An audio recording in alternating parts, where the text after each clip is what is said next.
The fentanyl crisis is devastating families, especially parents who lose a child to the deadly opioid epidemic. It is an unimaginable heartbreak that rocked Matt Capilouto's world 2 days before Christmas in 2019, and that is when his teenage daughter purchased what she thought were prescription pills online. They turned out to be fake and packed with fentanyl. His loss led to changes in how prosecutors handle fentanyl death cases, with criminals now serving time behind bars.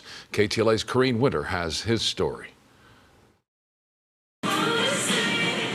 She was the light of her family's life, a college student in her sophomore year at Arizona State University, majoring in sociology, who was a budding artist. These were all paintings that she did. And talented poet. This was her book of writings. But Alexandra Capilouto's short storybook life was shattered one day back in 2019, just 2 days before Christmas, when the 20-year-old purchased what she thought were oxycodone pills on Snapchat. But that turned out to be fake. The pills were packed with 5 times the fatal amount of fentanyl. Inside their Temecula home the next morning, Alex's mom, Christine, found her dead in her bedroom. It's a game changer. Life will never be the same. The Riverside County coroner ruled Alex's death an accidental overdose. But her dad, Matt Capilouto, said no, it was murder, and that his daughter never knew the drugs she consumed would kill her.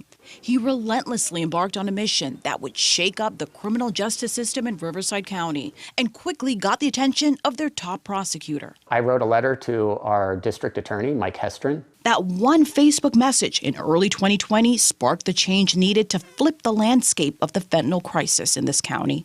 Capilouto found out District Attorney Mike Hestrin was unaware of an alarming issue. Back then, law enforcement officials were not investigating fentanyl death cases criminally. They were simply viewed as accidental overdoses, so the DA's office was out of the loop when it involved any prosecution.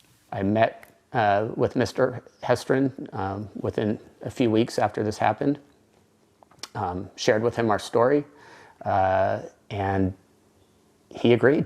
He agreed this was murder. You know, his question really kind of haunted me. Why isn't this murder? Not only did he listen, but he took action. Hey, hands up, hands up! This is that action that started with a specialized narcotics task force. Undercover law enforcement teams began hitting the streets, aggressively targeting alleged fentanyl dealers, including members of the cartel. Their arrests led to more criminal charges and prosecutions. Deputy DAs secured their first murder charge ever in February 2021. Riverside County is leading the way in going after these fentanyl dealers, or simply what I like to call them as death dealers. That's what they are. Since 2021, the Riverside County DA's office has prosecuted about 20 fentanyl-related death cases.